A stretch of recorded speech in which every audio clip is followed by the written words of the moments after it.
भारत के मकबूल डायरेक्टर संजय लीला भंसाली और टीटी पर अपनी डेब्यू फिल्म हीरा मंडी को अपने कैरियर का सबसे बड़ा प्रोजेक्ट करार दे चुके हैं। हीरा मंडी के मेगा कास्ट में सोनाक्षी सिन्हा, मनीषा कोइराला, अदिति राव हैदरी, ऋचा चड्ढा, संजीदा शेख शामिल हैं। जबकि फिल्म की कहानी आज़ादी से कबल भारत में दरबारियों की जिंदगी में मोहब्बत और धोखाधड़ी की कहानी को पेश करती है।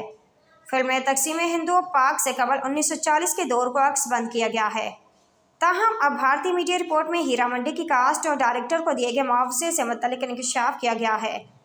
फिल्म हीरा मंडी के लिए पाकिस्तानी अदाकारों को कास्ट करने का सोचा था संजय लीला भंसाली। हीरा मंडी के लिए नेटफ्लिक्स संजय लीला भंसाली को 35 करोड़ देने के लिए तैयार।